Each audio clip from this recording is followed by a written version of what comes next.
तो कंसीडरेशन में हमने पढ़ा when eight the desire of the promisor, जब प्रोमिसर के कहने पर। अगर हम कंसीडरेशन का छोटा मीनिंग सुने समझे तो हम कह सकते हैं consideration means something in return, यानी क्वी प्रो क्यो, समथिंग इन रिटर्न। लेकिन एक्ट के डेफिनेशन में क्या लिखा है? अब मैंने कहा समथिंग इन रिटर्न, यानी आपने मेरे लिए कुछ किया, मैंने आपके लिए कुछ कर दिया, हो गया समथिंग इन रिटर्न। लेकिन एक्ट कह रहा है कि ये जो कुछ आप कर रहे हैं ये प्रोमिसर के कहने पर करें। देखो अंतर समझो, एक लड़का सड़क पर खड़ा हुआ गिटार बजा रहा है, मुझे अच्छा लगा, मैंने उसको 50 रुपए दे दिए, ठीक है ना। तो देखो मैंने 50 रुपए दिए, उसने गाना गाया, तो समथिंग इन रिटर्न हो गया, समथिंग इन रिटर्न तो हो गया।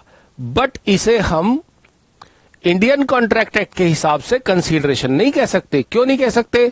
क्योंकि ये प्रोमिसर के डिजायर पर नहीं है, मेरे कहने से थोड़ी गा रहा था, वो तो पहले से ही गा रहा था। कंसीडरेशन तभी माना जाएगा जब कोई काम प्रोमिसर के कहने पर, प्रोमिसर की डिजायर पर किया गया हो। When at the desire of the promiser, promisee or any other person, करेगा तो मेरे कहने पर, लेकिन करेगा कौन? जिसको मैंने ऑफर किया था वो भी कर सकता है और उसके अलावा कोई और भी कर सकता है, है ना, थर्ड पर्सन। हाँ जी, एग्जाम्पल तो मिलता रहेगा, चिंता न करो। मैंने किसी को कहा कि भाई मेरे शर्ट धुलकर प्रेस करके भेज देना, धोबी को बोल दिया, उसने कहा ठीक है जी, लेकिन वो उसने खुद नहीं धोई, उसने उठाकर वो किसी दूसरे लॉन्ड्री वाले को दे दी, उसने कर दी, ठीक है, नो प्रॉब्लम। एक बात ध्यान रखने की है कि प्रोमिसी जब पैसे दे रहा है तब भी जरूरी नहीं है कि प्रोमिसी ही पैसे दे, कोई और दे दे। काम मैंने कराया, पैसे किसी और ने दे दिए।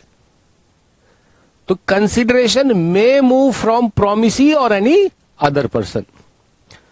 और एग्जामिनर्स का फेवरेट क्वेश्चन है ये, कंसिडरेशन मस्ट बी, जहां लिखा आ जाए मस्ट बी, एमसीक्यू में ऑप्शन लगेगा प्रोमिसर, और जहां लिखा हो कंसिडरेशन में मूव फ्रॉम, तो आंसर होगा promisee or any other person. तय कौन करेगा क्या करना है? प्रोमिसर। और करेगा कौन? प्रोमिसी भी कर सकता है, प्रोमिसी की तरफ से कोई और भी कर सकता है। मैंने आपके कहने पर सामान आपके घर भिजवा दिया, पैसे आप दे दो चाहे आपका पड़ोसी दे दे, मुझे क्या फर्क पड़ता है, ठीक है। काम मैंने प्रोमिसर के कहने पर करा, लेकिन बदले में जो मुझे मिल रहा है वो जरूरी नहीं है कि प्रोमिसी से ही मिले, ठीक है। It may flow from promisee or any other person. And has done मतलब कर चुका है, डज मतलब कर रहा है, प्रॉमिस टू डू मतलब भविष्य में करेगा, यानी कि पास्ट प्रेजेंट फ्यूचर तीनों हो सकता है हमारा कंसीडरेशन। और क्या करेगा सर जी? सर बट ऐसा भी तो हो सकता है जो ऑब्जेक्टिव में कंसिडरेशन दे रहे हैं वो इलीगल काम के लिए हो। हाँ, लेकिन ये बात तो बिल्कुल अलग हो गई, है ना। इलीगल कंसिडरेशन अगर है या इलीगल काम के लिए कंसिडरेशन है, तो हमने पहले चैप्टर में पढ़ा था कि कुछ ऐसे एग्रीमेंट है which are expressly declared void. उसमें क्या था? एनी एग्रीमेंट ऑब्जेक्ट और consideration of which is unlawful. तो वो तो वॉइड है एग्रीमेंट, उनकी बात मत करो। हम तो बात कर रहे हैं उन जगहों की जहां हमारा एग्रीमेंट वैलिड है, जहां हमारा कॉन्ट्रैक्ट वैलिड है, वहां कंसिडरेशन का मतलब क्या है। Clear student? चलिए जी, फिर कह रहा है समथिंग।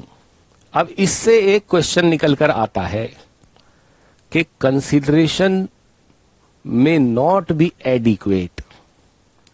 जो आपने किया है उसके बदले में जो आपको मिला है वो बहुत हो, पूरा हो, मार्केट वैल्यू के बराबर हो, जरूरी है। क्या कह रहा है? समथिंग। समथिंग का मतलब, समथिंग को हिंदी में क्या कहते हैं? कुछ कुछ हो सकता है। कुछ क्या होता है? आदरणीय शाहरुख खान जी ने कहा है कुछ कुछ होता है, कुछ वस्तु। है ना? कुछ जो है कुछ वो बहुत कम भी हो सकता है और कुछ बहुत ज्यादा भी हो सकता है ना? अगर कोई आदमी आपसे ये कहे कि मुझे कुछ चाहिए आपसे, तो आप एकदम सख्ते में आ जाते हैं कि इसका कुछ कुछ भी हो सकता है। तो बदले में जो दिया जा रहा है या बदले में जो लिया जा रहा है वो जरूरी नहीं है कि उसके बराबर हो जो आपने दिया है। बहुत ज्यादा भी हो सकता है, बहुत कम भी हो सकता है। Consideration may not be adequate. मैंने आपको जो चीज दी वो 1000 रुपए की थी, बदले में जो चीज ली वो 10 रुपए की थी, लेकिन कंसीडरेशन है। तो इसीलिए कह रहा है समथिंग, वो कितना भी हो सकता है। सच एक्ट, ऐसा किया जाना, और एब्स्टिनेंस या कुछ करने से अलग रहना, और प्रोमिसेस कॉल्ड कंसीडरेशन। ऐसा यानी प्रोमिसर के करने कहने पर कुछ करना या करने से दूर रहना क्या कहलाता है? कंसीडरेशन कहलाता है। क्वेश्चन आ गया जी, देखो। Consideration is defined under section 2C-D-E-B। Section 2D। Section 2D। Section 2D सही जवाब है बी, सेक्शन 2D। अब हम आते हैं रूल्स रिगार्डिंग कंसीडरेशन पर।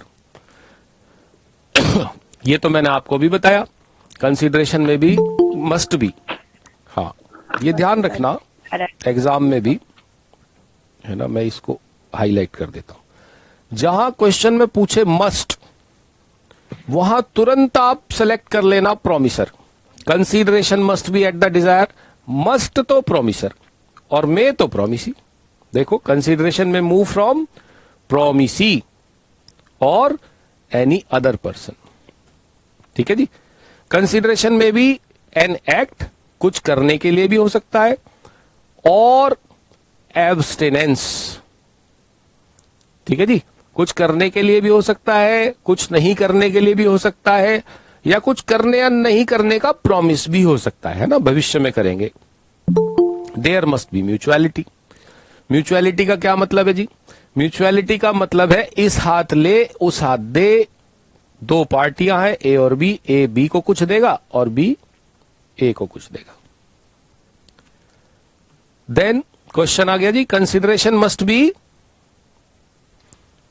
Dzire of promiser. Option promiser के promisee. The desire of the promiser. एक the desire of the promiser. सही जवाब क्या हुआ? Option A. Option A. Option A. सही जवाब है ए, प्रोमिसर। कंसीडरेशन में move from B. Option B. Option B या C? The promisee or any other person. बताओ, प्रोमिसी या promisee or any other person? He or any other. बिल्कुल सही जवाब है सी। आप लोग ठीक पहचाने, promisee or any other person. Rules regarding consideration आगे चलता है, कहता है consideration must be real, indefinite and not vague और illusory। ये illusory का मतलब होता है काल्पनिक। टीवी पर एक बाबा जी आते हैं, मैं एक दिन उनका शो देख रहा था, प्रवचन तो नहीं कहूंगा, शो ही था। बाबा जी को किसी ने कहा, बाबा जी मेरा बिजनेस ठीक नहीं चल रहा। तो बाबा जी ने कहा, मोमोज की चटनी के साथ रसगुल्ले खाओ। निर्मल बाबा। अरे मैं कैसे कहूं, अब ग्रुप में कोई हो निर्मल बाबा के फैन तो वो तो मेरी लगा देंगे लंका, है ना? हो सकता है ना इनके कोई फॉलो, वो कहेंगे कृपानी शुरू हो जाएगी। सही पकड़े हो। अब ये तो बात काल्पनिक है भाई, है ना? कोई ये कहे कि तुम अपनी गाड़ी मुझे दे दो, मरने के बाद स्वर्ग जाओगे। अब भाई मरने के बाद स्वर्ग गया नहीं गया, और स्वर्ग है या नहीं है, ये तो काल्पनिक बात है। कंसीडरेशन कैसा होना चाहिए? रियल, वास्तविक, जिसे देखा जा सके। हाँ, कुछ मिला है, थोड़ा ही मिले, 1 रुपया ही मिले, 10 रुपया ही मिले, लेकिन कैसा होना चाहिए? रियल। वेग यानी अनसर्टेन नहीं होना चाहिए, ठीक है जी, और इल्यूजरी भी नहीं होना चाहिए, काल्पनिक भी नहीं होना चाहिए। Although consideration must have some value, ये it need not be adequate, ये तो लिख के रख लो, पेपर में एमसीक्यू रखा हुआ मिलेगा। Consideration need not be real, definite, ऐसे करके, और एडिक्वेट भी होगा। Consideration must B lawful. एक स्टूडेंट ने अभी पूछा था थोड़ी देर पहले कि कंसीडरेशन अनलॉफुल हो तो कॉन्ट्रैक्ट वॉइड हो जाएगा, है ना। Consideration must be something more than promisee is already bound to do for promisor, यानी कि बदले में जो आप कर रहे हैं वो पहले से ही आपकी ड्यूटी थी, वो करने के लिए पहले से ही आप ड्यूटी बाउंड थे, तो फिर वो कंसीडरेशन नहीं माना जा सकता। कैसे? एक शिप कहीं खो गया अपने क्रू के साथ, और शिप के मालिक ने घोषणा करी कि जो भी मेरे शिप को ठीक ठाक वापस लेकर आएगा मैं उसे $1,00,000 इनाम दूंगा। उस जहाज का कप्तान उसको ठीक ठाक लेकर आ गया शिप को, तो क्या वो इनाम मांग सकता है? क्या बदले में जो उसे मिला वो कंसीडरेशन माना जा सकता है? जी नहीं। कप्तान तो पहले से ही शिप को ठीक ठाक लाने के लिए ड्यूटी बाउंड था। आपने अगर कोई ऐसा काम किया है जिसके लिए ड्यूटी बाउंड थे, बच्चों की proper care, parents are duty bound, उसके बदले में पेरेंट्स कंसीडरेशन नहीं मांग सकते। वो कह देते हैं वैसे ही ऊपरी मन से, पाला पोसा इतना बड़ा करा, है ना, बट वो कंसीडरेशन मांगने के लिए नहीं करते, ठीक है जी। तो कंसीडरेशन जो है वो ऐसी कोई चीज होनी चाहिए जो करने के लिए आप पहले से ड्यूटी बाउंड नहीं थे। क्वेश्चन आ गया, consideration must be real, illusory, real. ठीक, बिल्कुल सही, वाह जी वाह, सौरभ गोयल ने लिखा A. Consideration must be something more than, B at the desire of promiser, consideration must be real, all of the. सोच समझ कर जवाब दीजिए, D, all of the above. सोच समझ कर जवाब दो। डी सर, डी सोच लिया? D sir, D. चलो, डी ही सही जवाब है, all of the above. Golden rule कहता है नो कंसीडरेशन नो कॉन्ट्रैक्ट। एक बहुत अच्छा वर्ड है लैटिन का, न्यूडम पैक्टम, वॉइड कॉन्ट्रैक्ट। पैक्टम मतलब एग्रीमेंट, पैक्ट। न्यूडम मतलब न्यूड, निर्वस्त्र, यानी बेकार, है ना। ये कह रहा है ऐसा कॉन्ट्रैक्ट जिसमें कंसीडरेशन नहीं है वो कैसा होता है? न्यूडम पैक्टम, वॉइड कॉन्ट्रैक्ट, ठीक है। ये भी क्वेश्चन आ सकता है, ध्यान रखना। न्यूडम पैक्टम मींस वॉइड कॉन्ट्रैक्ट। तो नो कंसीडरेशन नो कॉन्ट्रैक्ट है जी। अगर कंसीडरेशन नहीं है तो कॉन्ट्रैक्ट भी नहीं है। There can not be any contract without consideration. But हाँ जी, कोई कुछ कह रहा है? नहीं, एक्सेप्शन है, लेकिन इसके लॉ में आप कोई भी रूल बनाओ यूनिवर्सल नहीं बनता, क्योंकि लॉ तो अप्लाई होता है सब पे और हर आदमी एक जैसा नहीं होता। अब हम पढ़ने जा रहे हैं वो एग्रीमेंट्स जो बिना कंसीडरेशन के भी वैलिड हैं, है तो विदाउट कंसीडरेशन बट है वैलिड। पहला, agreement out of natural love and affection. एक बात ध्यान रखना, आउट ऑफ का मतलब बाहर नहीं, आउट ऑफ का मतलब वजह से। एग्रीमेंट जो हो रहा है किस वजह से? Natural love and affection. हम अपने लोगों के बीच में प्रेम प्यार में कुछ कर दें, कुछ ले लें, दे दें विदाउट कंसिडरेशन, तो वैलिड माना जाता है। अब यहां पर कई स्टूडेंट्स ये कहते हैं कि सर आपने तो ये कहा था कि घर गृहस्थी में प्यार मोहब्बत में जो एग्रीमेंट हुए वो तो वॉइड होते हैं, सोशल एग्रीमेंट है वो तो कॉन्ट्रैक्ट होते ही नहीं है। हाँ बिल्कुल सही बात। क्यों? क्योंकि हम सोशल एग्रीमेंट यूं ही कर लेते हैं, सोचते समझते नहीं है कुछ। इसलिए इसके साथ दो शर्तें लगा दी। क्या? Agreement out of natural love and affection valid हो जाएगा अगर वो रिटन हो प्लस रजिस्टर्ड हो।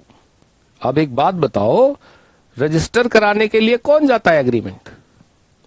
जो सीरियस होता है एग्रीमेंट को लेकर। यानी यहां बात केवल प्रेम प्यार की नहीं है, सीरियसनेस की भी है। अब देखो, आप में से बहुत सारे स्टूडेंट्स को पेरेंट्स ने कुछ ना कुछ कहा होगा कि फाउंडेशन पास करोगे तो ये दिलवाएंगे। यह है agreement out of natural love and affection. वो क्यों दिलवा रहे हैं ये चीज? आपको क्यों खरीदवा रहे हैं? प्यार करते हैं आपसे इसलिए। बाइक दिलवाएंगे, आईफोन दिलवाएंगे, लैपटॉप दिलवाएंगे। क्यों?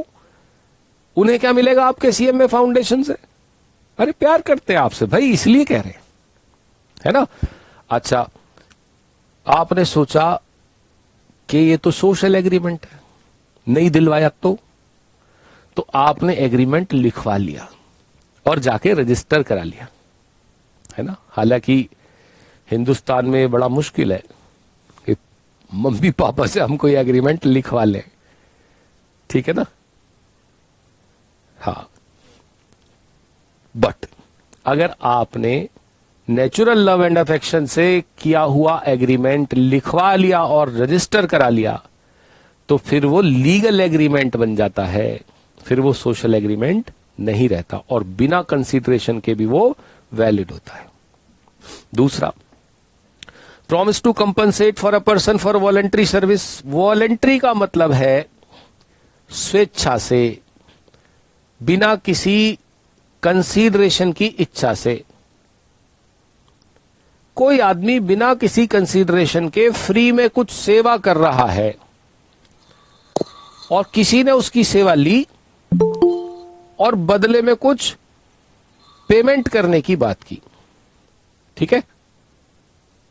स्टूडेंट्स, क्लास पर ध्यान दीजिए, है ना, इधर उधर की बातें नहीं, मुझे अच्छा नहीं लगता ये सब। Promise to compensate a person for voluntary service मतलब एक आदमी बिना किसी इच्छा के, बिना किसी कंसीडरेशन के, बिना किसी पैसे के कुछ सर्विस दे रहा है और किसी ने उसकी सर्विस ले ली। एक लड़का रेलवे स्टेशन पे खड़ा हुआ मास्क बांट रहा है, लीजिए जी मास्क लगा लीजिए जी, बीमारी से बच जाएंगे जी। एक साहब थे, उनके पास मास्क नहीं था, उन्होंने कहा जी हमें भी दे दो, लो जी। उन्होंने पूछा कितने रुपए का है? ये बोले नहीं नहीं पैसे का नहीं है, फ्री है, रखिए। वो बोले नहीं, हाँ हम तो बहुत महान आदमी है भाई, हम फ्री में किसी से कुछ नहीं लेते, बताओ कितने पैसे का है। उन्होंने कहा नहीं नहीं नहीं पैसे वैसे का कुछ नहीं ले। वो बोला नहीं पैसे तो लेने पड़ेंगे, ऐसे नहीं, फ्री में हम किसी से कुछ नहीं लेते भाई साहब। उसने कहा अच्छा पागल है तो। उन्होंने कहा लाओ 2000 रुपए दो। वो बोले बिल्कुल देंगे पर अभी है नहीं, घर जाके देंगे। Promise to compensate a person for voluntary service, ठीक है जी।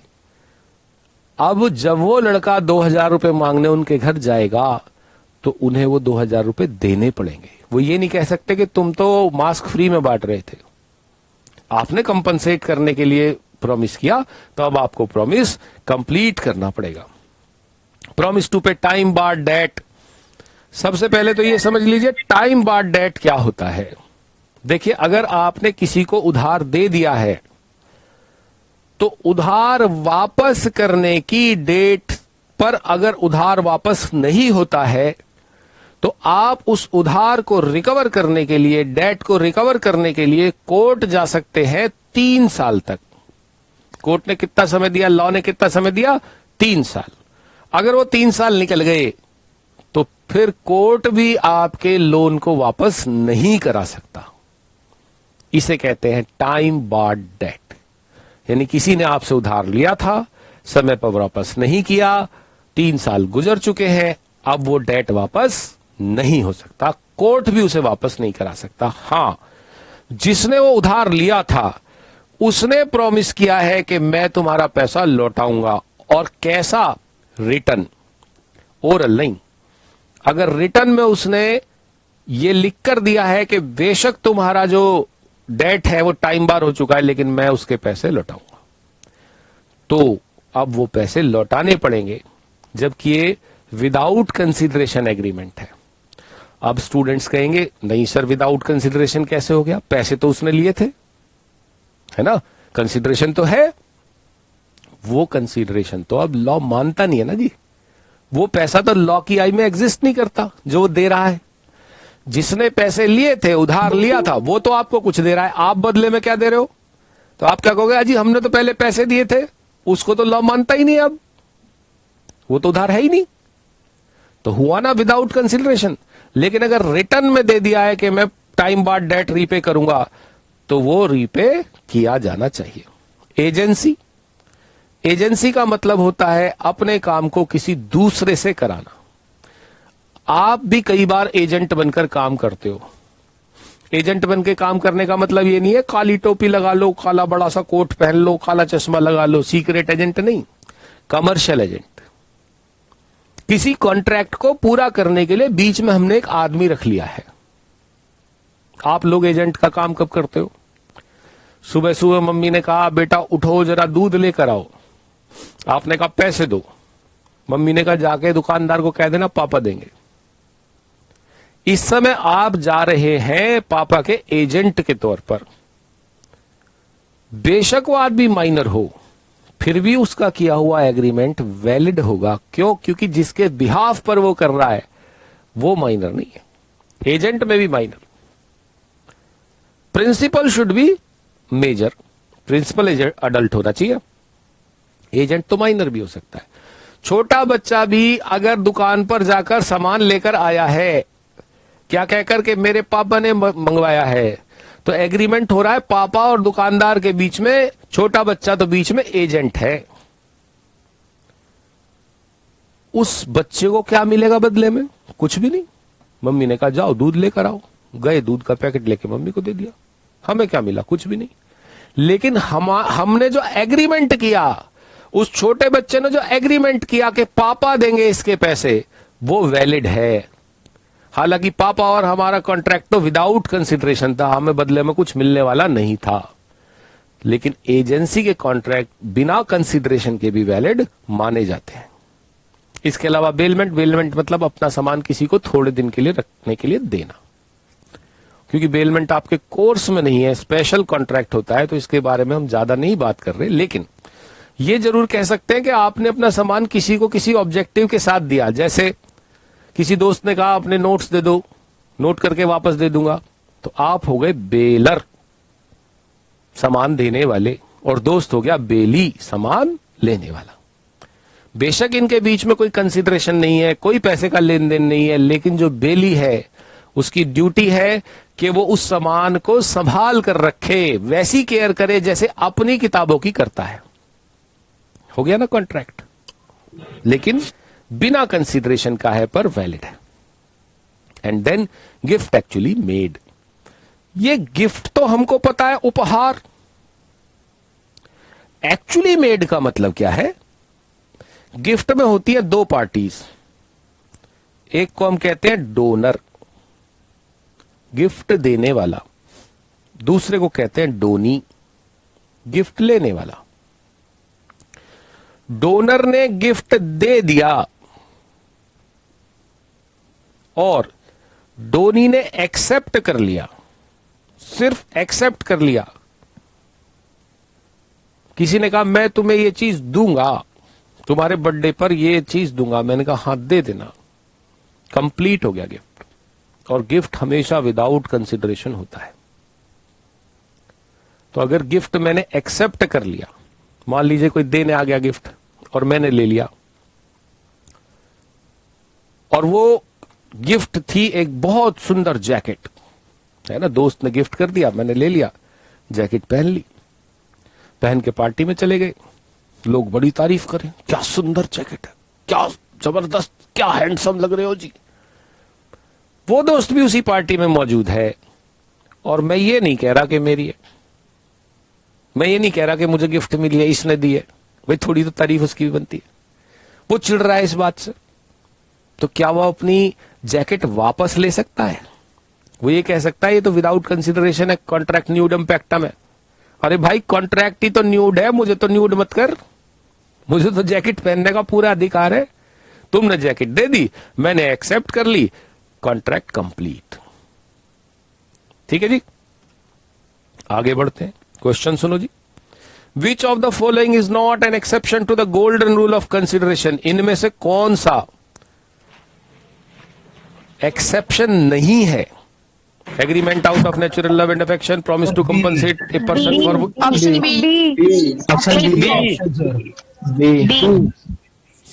Agency. Sir B. Promise to compensate a देखो person. क्या लिखा है, इनवॉलेंट्री सर्विस। वॉलेंट्री हो कैसी सर्विस थी? वॉलेंट्री। तो सही जवाब क्या हुआ? बी।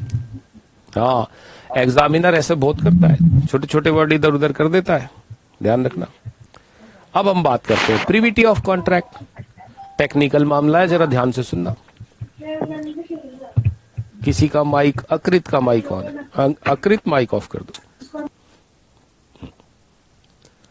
प्रिविटी ऑफ कॉन्ट्रैक्ट का मतलब है दो लोगों के बीच का कॉन्ट्रैक्ट। कॉन्ट्रैक्ट हमेशा दो लोगों के बीच की बात है, उनका प्राइवेट मामला है, तीसरा आदमी उसमें नहीं घुस सकता। मान लीजिए कॉन्ट्रैक्ट ए और बी के बीच में है, ए अगर कॉन्ट्रैक्ट तोड़ता है तो बी उस पर केस कर सकता है, बी अगर कॉन्ट्रैक्ट तोड़ता है तो ए उस पर मुकदमा कर सकता है, लेकिन कोई तीसरा यानी स्ट्रेंजर स्यू नहीं कर सकता। Stranger can not sue. There can not be stranger to a contract. काम की बात बता दी बहुत। क्या? There can not be stranger to a contract, but there can be stranger to consideration. अब ये क्या बात हो गई जी? सुनो, हमने क्या पढ़ा? कंसीडरेशन में move from promisee or any other person, यानी कंसीडरेशन तो स्ट्रेंजर से भी मिल सकता है, लेकिन स्ट्रेंजर कॉन्ट्रैक्ट में स्यू नहीं कर सकता। स्यू कौन करेगा? Parties to the contract. Stranger can not sue. तो लिख लो, अगर कॉपी किताब लेकर बैठे हुए हो, there can be stranger to consideration, but there can not be stranger to contract. लेकिन फिर वही बात, एक्सेप्शन है, यानी ऐसे कॉन्ट्रैक्ट्स जिसमें स्ट्रेंजर स्यू कर सकता है। पहला, a beneficiary under an agreement to create trust. Trust क्या होता है?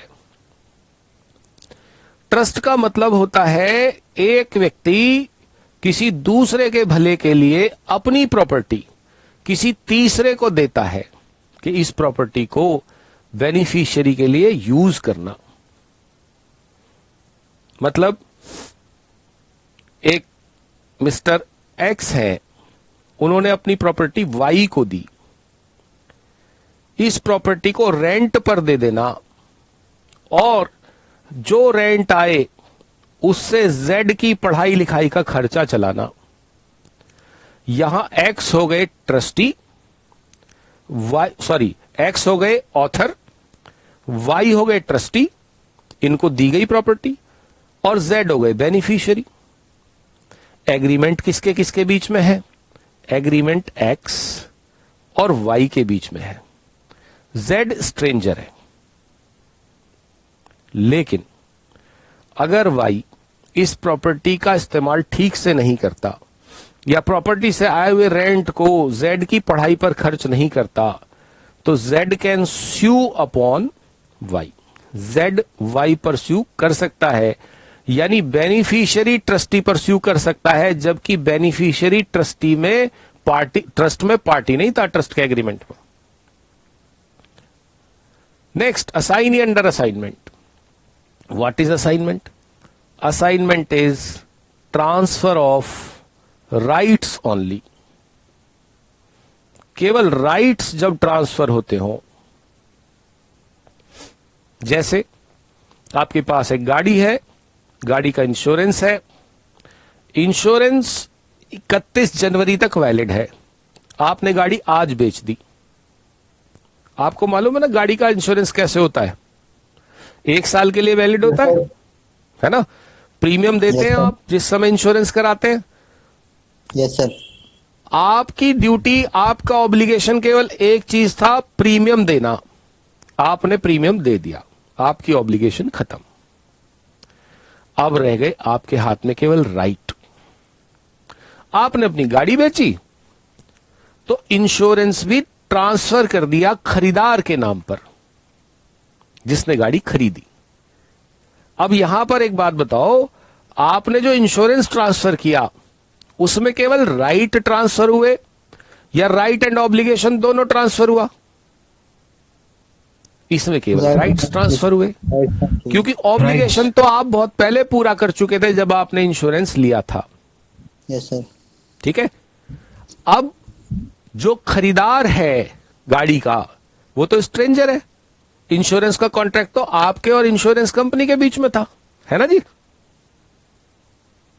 बोलो हाँ। Yes sir. चुप हो गए आज आप लोग।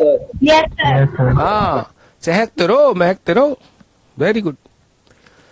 तो भाई एग्रीमेंट ऑफ इंश्योरेंस किसके किसके बीच में था? आपके और इंश्योरेंस कंपनी के बीच में। और बायर कौन था? स्ट्रेंजर। लेकिन अब बायर कौन है? Assignee. Saini.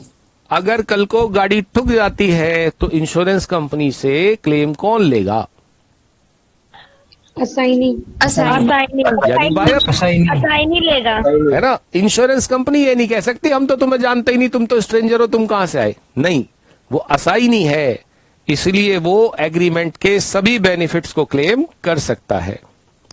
In case of family settlement by members of Hindu family, बंटवारा हो रहा है घर का, कुछ हिस्से में उसके आया, कुछ हिस्से में अपने आया, कुछ किसी और के हिस्से में आया। अगर सेटलमेंट ठीक नहीं हुआ है तो आगे आने वाले जो फैमिली मेंबर्स हैं, मान लीजिए कि जिस समय बंटवारा हुआ उस समय एक भाई कुंवारा था, उसके हिस्से में प्रॉपर्टी कम आई, वो उसमें स्यू नहीं करना चाहता, लेकिन उसकी पत्नी जो कि बाद में पत्नी बनी सेटलमेंट के बाद में, वो स्यू करना चाहती है। क्या वो कर सकती है? भाई वो तो स्ट्रेंजर है, बट यहां उसे एक्सेप्शन में रखा गया है, फ्यूचर फैमिली मेंबर भी स्यू कर सकते हैं। एक्नॉलेजमेंट ऑफ लायबिलिटी, कोई पैसा किसी और के ऊपर ड्यू था, आपने कह दिया ठीक है ये पैसा मैं लौटाऊंगा, आपने वो लायबिलिटी एक्नॉलेज कर ली, अब आप भी पार्टी बन गए। ठीक है जी। Then family, future family member in return family settlement, ये दोबारा रिपीट हो गया, ये गलत तरीके से रिपीट हो गया है बेसिकली। यहां पर है marriage expenses of a female member, ये मैं ठीक कर देता हूं, चलिए। Marriage expenses of female member, कोई भी ऐसा एक्सपेंस, कोई भी ऐसा खर्चा जो कि शादी के समय में तय हुआ था। एक लड़की की शादी हुई, जिस समय उसकी शादी हुई उस समय उसका हस्बैंड कुछ करता नहीं था। उस लड़की के ससुर और उस लड़की के पिता के बीच में एग्रीमेंट हुआ कि जब तक ये लड़का कमाने नहीं लग जाएगा, इस लड़की के डेली एक्सपेंस, यानी अपनी बहू के डेली एक्सपेंस, बेटे की पत्नी के डेली एक्सपेंस ससुर जी देंगे। ये मैरिज के टाइम में तय हुआ। किस किस के बीच में तय हुआ? लड़की के ससुर और लड़की के पिता के बीच में। लड़की तो कॉन्ट्रैक्ट पे पार्टी नहीं थी, लेकिन वो लड़की अगर ध्यान से सोचो तो वो बेनिफिशियरी तो हुई एग्रीमेंट की। तो that female member can sue for her marriage expenses. Covenants running with the land, कोई जमीन हमने खरीदी, उसमें कुआं है, जिसने बेची उसने कहा आप ये कुआं बंद नहीं करोगे। हमने कहा ठीक, जमीन हमने खरीद ली। यहां पर जमीन के साथ एक कोवेनेंट जुड़ गया है, एक शर्त जुड़ गई है। क्या शर्त जुड़ गई है? कुआं बंद नहीं करेंगे। अब वो जमीन हमने आगे बेच दी, तो जो खरीद रहा है, जिसने हमसे जमीन खरीदी, वो कुआं बंद करना चाहता है। तो जो ओरिजिनल ओनर था, जिससे हमने जमीन खरीदी थी, क्या वो उसे कुआं बंद करने से रोक सकता है? वो तो मेरे और बायर के बीच में पार्टी था ही नहीं। हाँ, रोक सकता है। क्यों? क्योंकि कोवेनेंट यानी शर्त जो कि लैंड के साथ जुड़ी हुई है, वो बीच में जो भी पार्टीज हैं उनमें से कोई भी क्लेम कर सकता है। जब तक वो पार्टीज जिन्होंने वो शर्त लगाई थी, रखी थी एग्रीमेंट में, वो उस शर्त को नहीं हटा देते, तब तक वो शर्त हमेशा लैंड के साथ साथ चलती रहेगी। और जिन्होंने वो शर्त लगाई थी, जिन्होंने वो शर्त रखी थी एग्रीमेंट में, वो किसी के ऊपर भी स्यू कर सकते हैं अगर वो शर्त का उल्लंघन करता है तो, कंडीशन का उल्लंघन करता है तो। क्वेश्चन आ गया जी, which of the following is not an exception? Is exception to the rule of प्राइवेटी?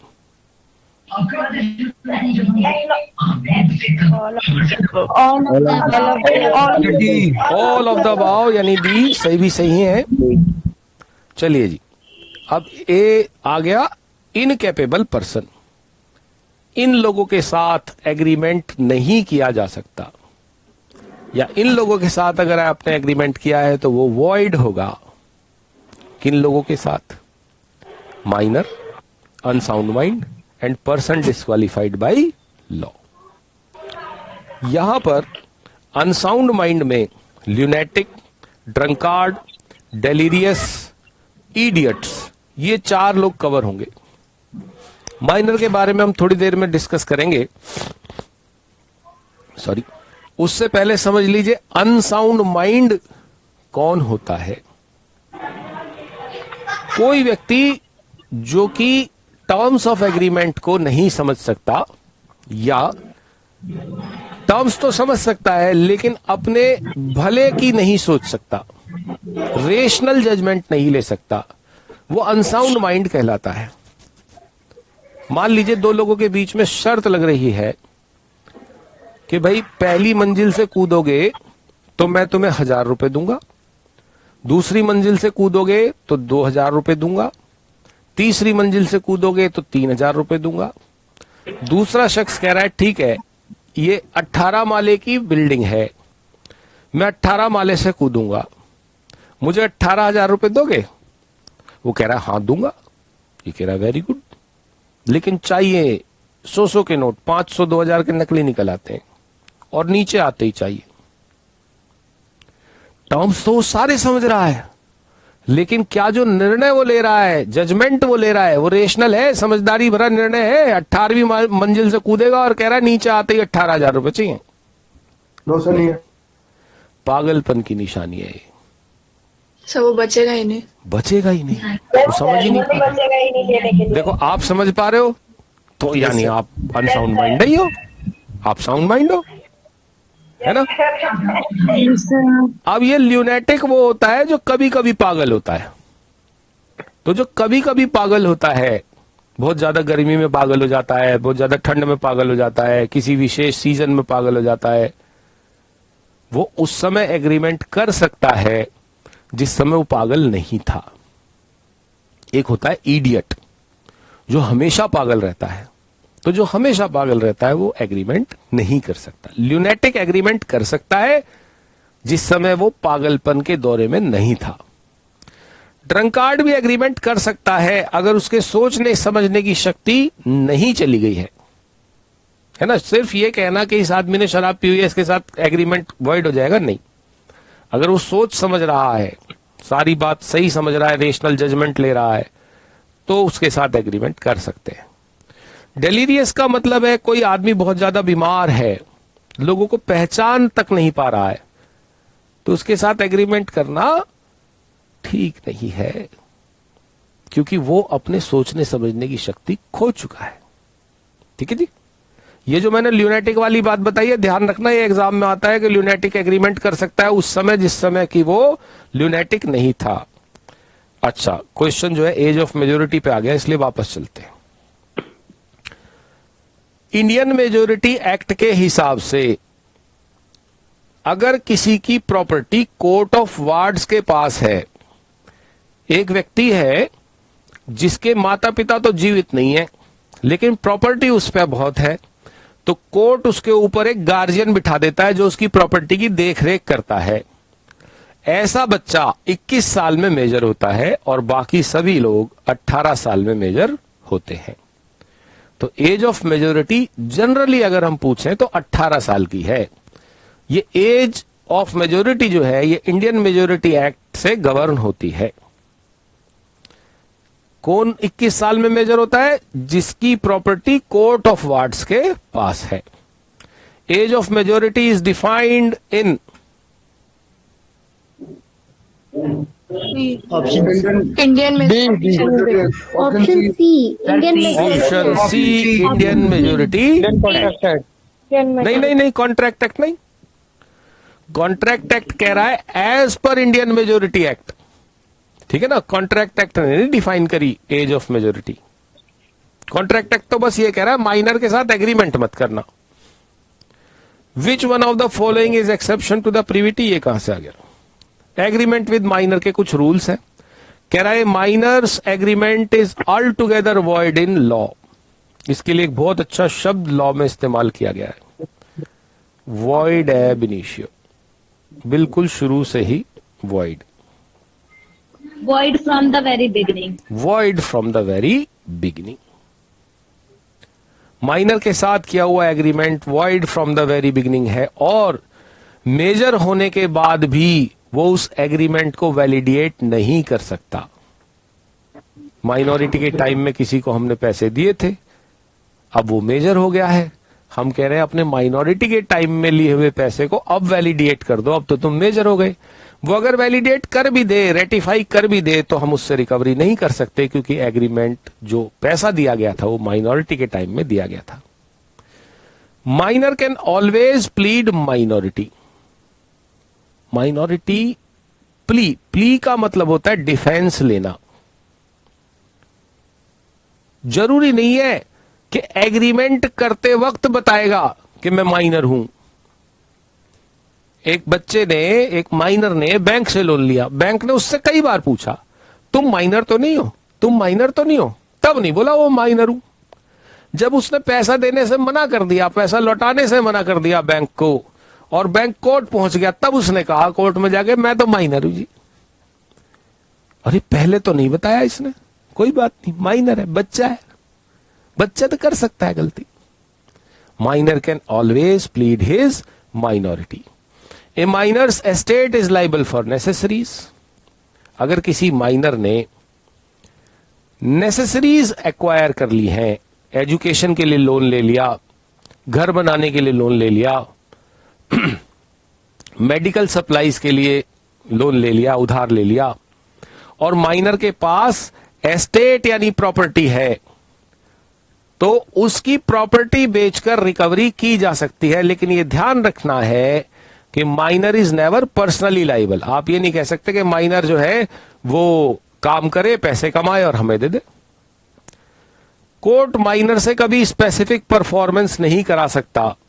मतलब जो बात उसने तय की थी, इतने पैसे दे दो, ये काम कर दूंगा, कोर्ट भी उससे वो काम नहीं करा सकता। थोड़ी देर पहले हमने पढ़ा था कि माइनर एजेंट हो सकता है, लेकिन माइनर पार्टनर नहीं हो सकता। हाँ, पार्टनर फॉर प्रॉफिट हो सकता है, और माइनर कभी भी पर्सनली लाइबल नहीं होगा। ये नहीं कह सकते कि माइनर पैसे कमाकर पैसे लौटा दे। इसके अलावा एक लिस्ट है जिसमें लोगों को लिस्ट किया गया है कि इनके साथ एग्रीमेंट मत कीजिए। एलियन एनिमी यानी विदेशी शत्रु, ऐसे देश का निवासी जिस देश से आपकी युद्ध छिड़ गया है, ये बात ध्यान रखने की है कि एलियन एनिमी केवल वो हो सकता है जिस देश के साथ हमारी डिक्लेयर्ड वॉर हो। इस समय इंडिया की किसी के साथ डिक्लेयर्ड वॉर नहीं है, इसलिए हम दुनिया में किसी भी व्यक्ति से एग्रीमेंट कर सकते हैं। छोटी मोटी छुप छुप के इधर उधर बम लगाना, ये करना वो करना, जैसा हमारा भाई पड़ोसी करता रहता है, वो डिक्लेयर्ड वॉर नहीं है। तो हम पाकिस्तानियों से भी एग्रीमेंट कर सकते हैं, चाइनीज से भी एग्रीमेंट कर सकते हैं। इंसॉल्वेंट के साथ यानी दिवालिया के साथ एग्रीमेंट मत करना। क्यों मना कर रहा है लॉ? क्योंकि भाई वो तो आदमी पहले से ही फटे फटीचर हाल है।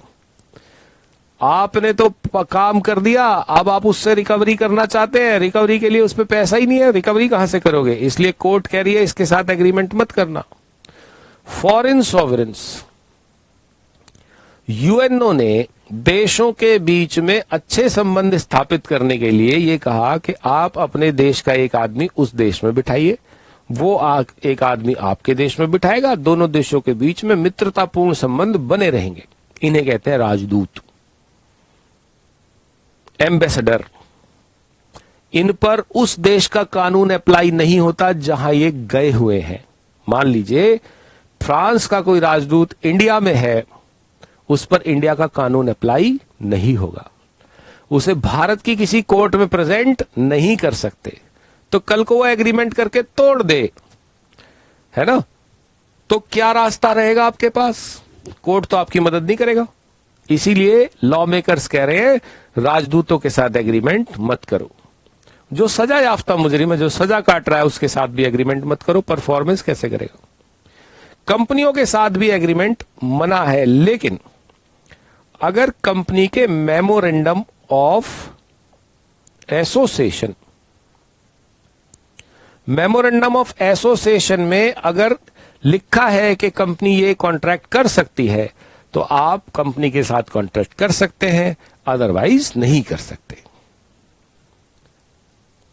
चलो जी, अब वो टॉपिक आ गया जिसमें कि शुरू में किसी ने ये कहा था कि जी इसमें बहुत दिक्कत है, परेशानी है, कष्ट है।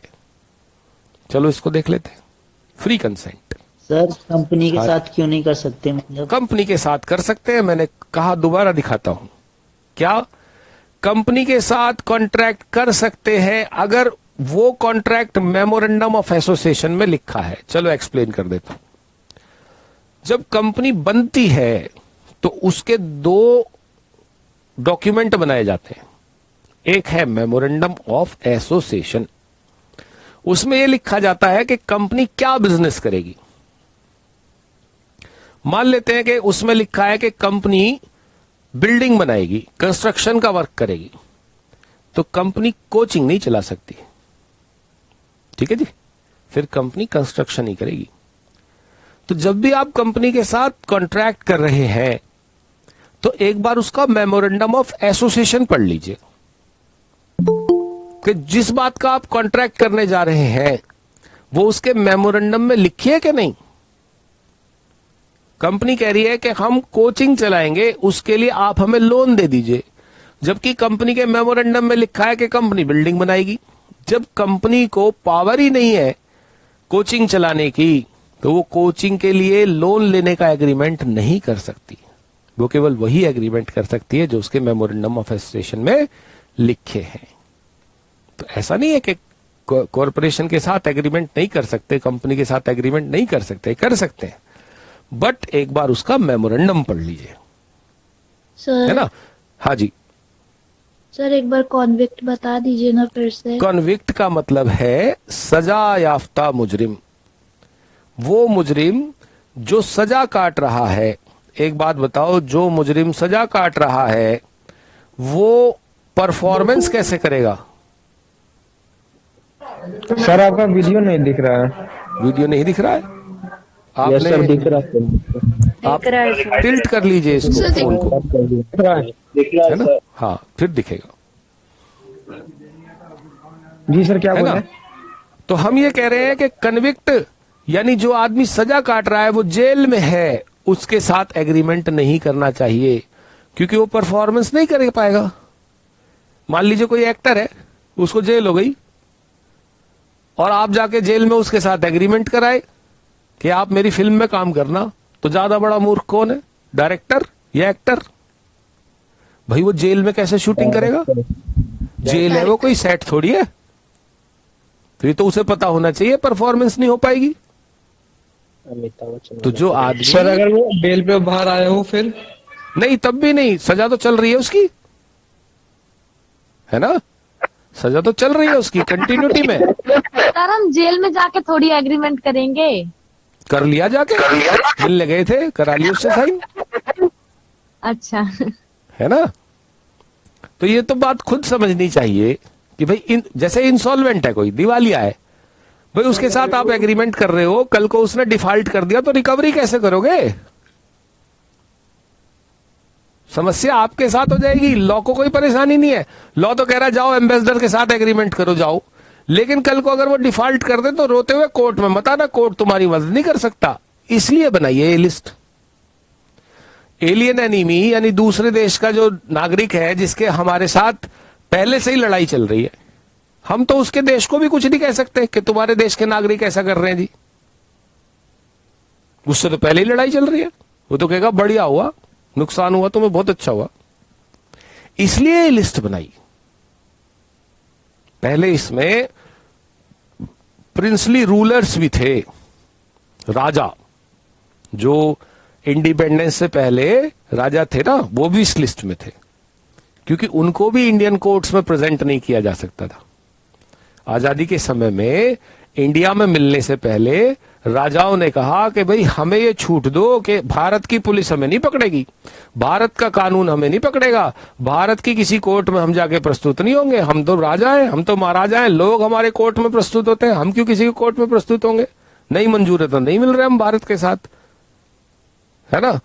तो सरदार वल्लभ भाई पटेल ने सोचा पहले मिलाओ फिर देखते हैं, तो उन्होंने कहा ठीक है कोई बात नहीं, प्रिंसली रूलर्स को हम कोर्ट में प्रेजेंट नहीं करेंगे। इसीलिए ये वो लोग भी थे इसमें। फिर बाद में जब ये छूट खत्म हुई तो यहां से भी हट गए, है ना। अगर कोई पुराना राजा है, आप उसके साथ एग्रीमेंट करना चाहो कर लो, अब तो वो सामान्य आदमी की तरह है ना। तो ये लिस्ट जो है कारण से बनाई गई है, रीजन है हर आदमी के पीछे। चलो जी, free consent. A consent is said to be free when it is not obtained by the means of coercion, undue influence, misrepresentation, fraud, or mistake. Coercion, undue influence, misrepresentation, fraud, and mistake. Where mistake can be of two types: mistake of fact and mistake of law. इनके बारे में एक एक करके discuss करते हैं। सबसे पहले हम बात करते हैं कोर्शन की। कोर्शन का मतलब होता है ऐसा कुछ काम करना या करने की धमकी देना जो कि इंडियन पीनल कोड में फॉरबिडन है। इंडियन पीनल कोड में फॉरबिडन, मना है। इंडियन पीनल कोड एक लॉ है, एक एक्ट है जो कि अपराधों की लिस्टिंग करता है कि ये चीज अपराध है, ये चीज ऑफेंस है। तो ऐसा कोई काम करके जो आईपीसी में मना है, अगर आप किसी की कंसेंट लेते हैं तो वो कंसेंट वैलिड नहीं है। जैसे मार पिटाई करके, है ना, उसका मर्डर करने की धमकी देकर। एक और बात कोर्शन में कही गई है, coercion need not B direct. जरूरी नहीं है कि कोर्शन यानी मार पिटाई, उत्पीड़न उसका किया जाए जिसकी कंसेंट चाहिए। किसी बिजनेसमैन की कंसेंट चाहिए और अपहरण कर लिया उसके बेटे का, तो बिजनेसमैन के साथ कोर्शन थोड़ी हुआ। कोर्शन किसके साथ हुआ? उसके बेटे के साथ। उसका प्रभाव कंसेंट पे पड़ेगा कि नहीं पड़ेगा? बिल्कुल पड़ेगा। बाप तो कहेगा हाँ जी करा लो साइन जहां कराने। तो कहा गया है coercion need not B direct. जरूरी नहीं है कि उसी आदमी के साथ कोर्शन किया जाए जिसकी कंसेंट चाहिए, और यह भी जरूरी नहीं है कि कोर्शन वही आदमी करे जिसके साथ एग्रीमेंट हो रहा है वो किसी और से भी तो कह सकता है कि देखो मुझे इस आदमी की कंसेंट चाहिए, जाओ इसको पिटाई करो। और कहना अगर नहीं मानेगा, नहीं कंसेंट देगा तो और पिटाई करेंगे। तो प्रोमिसर ये नहीं कह सकता मैंने थोड़ी कोर्शन किया है, थर्ड पर्सन ने करा है, मेरी तो कंसेंट वैलिड है। नहीं, आपकी फायदे के लिए हमारे ब्राइट विजन एकेडमी के चैनल पर कुछ वीडियोस पड़ी हुई हैं जिनका टाइटल है सूटकेस। उनमें से कुछ वीडियोस जो बाद में लोड हुई हैं वो इंडियन कॉन्ट्रैक्ट एक्ट से रिलेटेड वीडियोस हैं। आप एक वीडियो जरूर देखिएगा जिसका टाइटल है चिनैया वर्सेस रमैया, वो कोर्शन से ही रिलेटेड है। सूटकेस नाम है उस सीरीज का, उसको देखिएगा जब समय मिले। लाइक भी कर देना अगर अच्छी लगे तो। जरूर सर करेंगे। हाँ, चलिए जी। तो बात क्या बनी? बात ये बनी कि coercion need not B direct. वो आदमी कोर्शन करे जिसकी कंसेंट, जिसने कंसेंट लेनी है, या उस पर कोर्शन हो जिसकी कंसेंट लेनी हो, जरूरी नहीं है। अच्छा, एक और बात बताओ, आईपीसी यानी इंडियन पीनल कोड कहां अप्लाई होता होगा? इंडिया में या न्यूजीलैंड में? इंडिया में। इंडिया में। न्यूजीलैंड में तो नहीं होता होगा। तो मान लीजिए एक आदमी इंडिया में रहता है, हम भी इंडिया में रहते हैं, जिसकी कंसेंट लेनी है हमें, उसका बेटा न्यूजीलैंड में पढ़ता है, हम जाके न्यूजीलैंड में उसका अपहरण करवा लें, कोर्शन माना जाएगा कि नहीं? No sir. नहीं।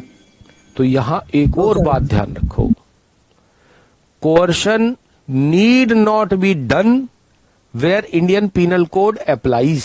जरूरी नहीं है ऐसे प्लेस पर कोर्शन किया गया हो जहां इंडियन पीनल कोड अप्लाई होता हो। वो कह रहा है ऐसा कोई काम करके कंसेंट लेना जो इंडियन पीनल कोड में मना है, वो करो आप कहीं भी, ठीक है ना? दबाव डाला आपने न्यूजीलैंड में, प्रभाव कहां पड़ा? इंडिया में। कॉन्ट्रैक्ट कहां हो रहा है?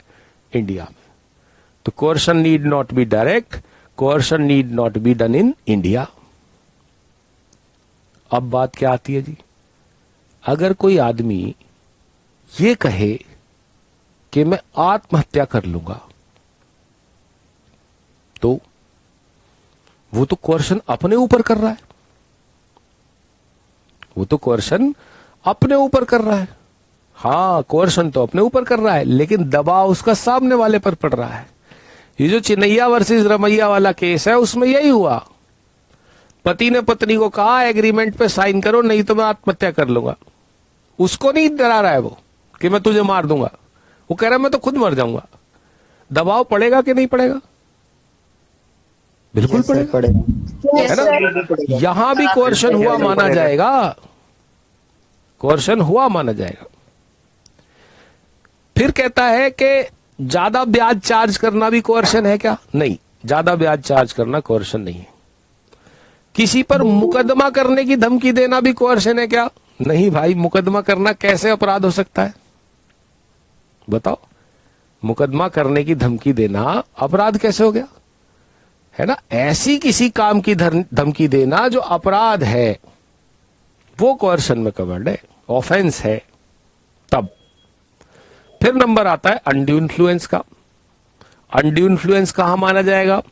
जहां एक व्यक्ति के दबाव में उसकी विल के हिसाब से ही दूसरा व्यक्ति काम करता है,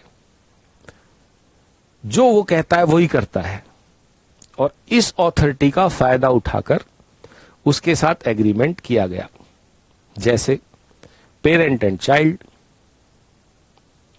डॉक्टर एंड पेशेंट, वकील एंड क्लाइंट, वकील की क्लाइंट पर, डॉक्टर की पेशेंट पर और पेरेंट की चाइल्ड पर विल को डोमिनेट करने का पूरा चांस होता है। उस विल को डोमिनेट करने वाली पावर का इस्तेमाल करके इससे एग्रीमेंट कराया गया। अनुचित प्रभाव कहते हैं इसे हिंदी में, अनड्यू इन्फ्लुएंस को। आपने अपनी पावर का, कैसी सॉफ्ट पावर का, मार पिटाई करके नहीं, क्योंकि सामने वाला क्या मानेगा कि जो ये कह रहा है ठीक ही कह रहा होगा। ऐसे एग्रीमेंट्स को अनड्यू इन्फ्लुएंस से हुए एग्रीमेंट माना जाता है। मिस रिप्रेजेंटेशन का मतलब होता है कोई ऐसी बात बोलना जो है तो झूठ लेकिन हमें लगती है वो सच। कोई चीज जो कि मेड इन चाइना है उसके ऊपर लिखा हुआ है मेड इन यूएसए, है मेड इन चाइना, हमको क्या लगता है कि मेड इन यूएसए है। तो ऐसी कोई बात बोलना जो हमें लगता है सच है लेकिन है झूठ, उसको कहते हैं मिस रिप्रेजेंटेशन। और जो बात है झूठ और हमें मालूम है कि हम झूठ बोल रहे हैं, क्यों झूठ बोल रहे हैं? ताकि सामने वाले की कंसेंट मिल जाए। हम ये झूठ बोलेंगे तभी ये कंसेंट मिलेगी। मान लीजिए कि कोई आदमी ये कहे कि जी मुझे आप सीएमए की कोचिंग दे दो, 100% पास हो जाऊं, इस बात की गारंटी दे दो। और पढ़ाने वाला कह रहा है हाँ 100% गारंटी है। उसे मालूम है 100% गारंटी नहीं है। वो क्या बोल रहा है? झूठ। कैसे? जानबूझकर। That is called fraud. ये सब जो क्वेश्चंस आते हैं इनमें तो फाइनली ये होता है कि इन सब मेथड से अगर आपने कंसेंट ली है तो कंसेंट हो जाती है वॉइडेबल। कैसी हो जाती है? एग्रीमेंट हो जाएगा वॉइडेबल। मिस्टेक वाले केस में जरा ध्यान रखने वाली बात है। मिस्टेक हमने बताई दो तरह की हो सकती है, mistake of fact, mistake of law. और मिस्टेक भी दो तरह की हो सकती है, बाइलेटरल और यूनिलेटरल। बाइलेटरल मिस्टेक है, इसका मतलब दोनों लोग गलती पर है, इसका मतलब no consensus ad idem. No consensus ad idem. और हमने क्या पढ़ा था? कंसेंसस एड आइटम के बगैर अगर आपने एग्रीमेंट किया तो वो वॉइड हो जाएगा। ठीक है? तो बाइलेटरल मिस्टेक ऑफ फैक्ट अगर है तो कॉन्ट्रैक्ट कैसा हो जाएगा? वॉइड। यूनिलेटरल मिस्टेक यानी एक आदमी गलती पर है तो कॉन्ट्रैक्ट वैलिड रहता है। अगर एक आदमी की गलती है, हम एक दुकान पर गए, हमने वहां से एक कैलकुलेटर खरीदा, घर आकर देखा तो वो कैलकुलेटर नहीं है, मोबाइल है। तो क्या हम उसे लौटा सकते हैं? नहीं। हमने अपनी मर्जी से खरीदा, हमने शॉपकीपर को नहीं कहा था कैलकुलेटर दे दो। हम तो गए, हमने कहा जी ये चीज दे दो। कितने की है? उसने कहा इतने की है, लो जीतते पैसे, और लेकर चले आए। उसको तो पता था शॉपकीपर को तो ये मोबाइल है। आप पूछते उससे कि क्या है, कैलकुलेटर है कि मोबाइल है। आपकी अकेले की गलती है, इसलिए आप उसे वापस नहीं लौटा सकते। दूध का पैकेट, छाछ का पैकेट एक सा लगता है ना? हमने दूध समझ के छाछ का पैकेट उठा लिया, 10 रुपए दे के चले आए। घर पहुंचे तो ध्यान से देखा, अरे ये तो छाछ है। लौटा सकते हैं क्या? नहीं लौटा सकते। यूनिलेटरल मिस्टेक की वजह से कॉन्ट्रैक्ट वॉइड नहीं होता, वैलिड रहता है। मिस्टेक ऑफ लॉ भी दो तरह की होती है। एक होती है mistake of fact, mistake of Indian law, और एक होती है mistake of foreign law. Mistake of foreign law is just like mistake of fact. Question आता भी है। Mistake of law is equivalent to mistake of fact. What about mistake of Indian law? ये question तो समझ लो, जान लो, लिख लो। कहता है ignorantia day juris non excuse. यानी अगर आपने कोई ऐसा एग्रीमेंट कर लिया है जो इंडियन लॉ में नहीं किया जा सकता, तो आप ये नहीं कह सकते कि हमें पता नहीं था जी ऐसा कानून है। हमने किसी का मर्डर कर दिया, पुलिस ने पकड़ लिया। हमने कहा भाई क्यों पकड़ रहे हो? उन्होंने कहा जी आपने मर्डर करा है। तो मर्डर पे तो सजा होगी, हमें तो पता नहीं था, आगे से नहीं करेंगे जी। तो क्या कोर्ट आपको छोड़ देगी? आप कह रहे हो मेरे को मालूम ही नहीं था ऐसा कानून है, मालूम होता तो नहीं करता। इग्नोरेंशिया डे जुरिस नॉन एक्सक्यूज है, मतलब ignorance of law has no excuse, यानी mistake of law is no mistake. Law की गलती से आपने एग्रीमेंट कर लिया है तो इसका कोई एक्सक्यूज नहीं है। आप ये नहीं कह सकते कि मेरे को मालूम नहीं था ऐसा कानून है। आपने किसी आदमी को ऐसी कोई चीज बेचने का वादा कर लिया है जिसके लिए लाइसेंस चाहिए और आपके पास लाइसेंस नहीं है। बाद में आपको पता लगा ये चीज बेचने के लिए, खरीदने के लिए लाइसेंस चाहिए। आपने कहा जी मैं तो नहीं दे सकता। क्यों? क्योंकि ये तो लॉ में मना है। वो आपके खिलाफ पहुंच गया कोर्ट। कोर्ट ये कहेगी कि आपको लॉ मालूम नहीं था, ये आपकी गलती है। Contract remains valid. Mistake of Indian law की वजह से अगर कोई कॉन्ट्रैक्ट हुआ है तो वो भी वैलिड रहेगा। देखो बाकी जितनी भी चीजें पढ़ी, coercion, undue influence, fraud, misrepresentation, इनकी वजह से होने वाला एग्रीमेंट वॉइडेबल होता है। Mistake of Indian law valid, unilateral mistake valid, bilateral mistake void. ठीक, ध्यान रहेगा सर। हाँ जी सर वो खाली मिस्टेक ऑफ फैक्ट बोले तो वैलिड होगा या वॉइड होगा? हाँ, देखो पहले तो वो बोलेगा नहीं, है ना। मिस्टेक ऑफ फैक्ट दो तरह की हो सकती है, तो ऐसे तो वो क्वेश्चन नहीं पूछेगा। फिर भी अगर वो कहे मिस्टेक ऑफ फैक्ट, तो वो पता है क्वेश्चन क्या पूछेगा? Valid, void, both, and B. तो सी लगा देना। वैलिड वॉइड दोनों हो सकता है। क्यों जी? Yes sir. Yes sir. ठीक, ये वाला जो पोर्शन है ये हम पहले पढ़ चुके थे, एग्रीमेंट एक्सप्रेसली डिक्लेयर्ड वॉइड, है ना। तो मैं इसे दोबारा रिपीट नहीं कर रहा हूं। वेजरिंग एग्रीमेंट हमने नहीं पढ़ा था। वेजरिंग एग्रीमेंट का मतलब है शर्त लगाना, पेमेंट ऑफ मनी और मनी इज वर्थ। जहां पर एक व्यक्ति दूसरे व्यक्ति को कुछ पैसे देने का एग्रीमेंट करे या पैसे जैसी चीज देने का एग्रीमेंट करे। कब? ऑन हैपनिंग और non happening of future uncertain event. आज बारिश होगी तो मैं तुम्हें गोलगप्पे खिलाऊंगा, बारिश नहीं होगी तो तुम मुझे गोलगप्पे खिलाना।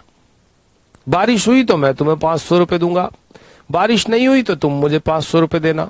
फ्यूचर अनसर्टेन इवेंट पर डिपेंडेंट है, क्या पैसा दिया जाएगा या नहीं।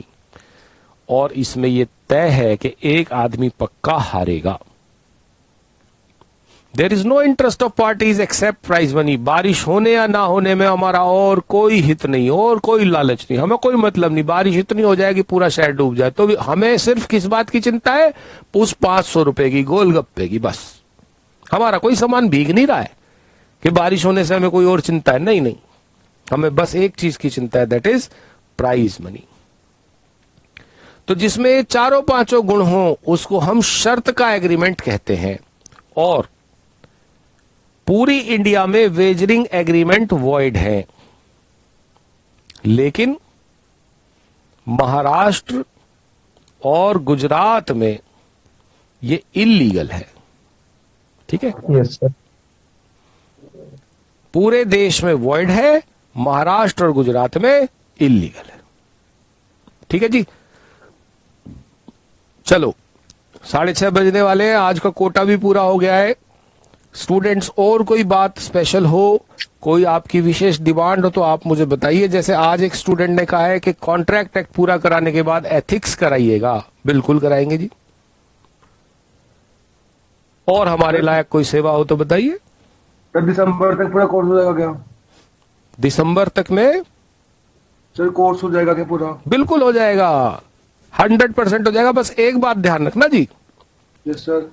जो हम क्वेश्चंस इसमें करा रहे हैं उनको रिपीटेडली करते रहना, यस सर।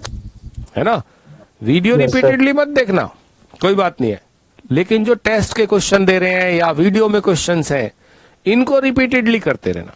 कोर्स तो मैं करा दूंगा, मैं एक और जरूरत पड़ेगी तो एक और लेक्चर बढ़ा दूंगा वीक में, सर है अगर ना? क्वेश्चन पे डाउट हुई तो कहाँ से पूछे? है जी?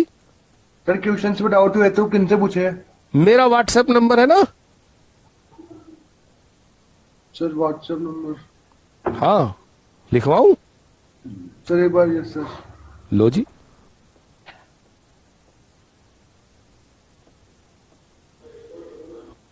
सर कर अभी की लीजिए। पीपीटी ग्रुप में शेयर नहीं हुई है। वो मैंने जानबूझ के नहीं करी, पता है क्यों? क्योंकि उसमें क्वेश्चंस भी चले जाते हैं, क्वेश्चंस के आंसर भी चले जाते हैं। सर क्लास के बाद हो।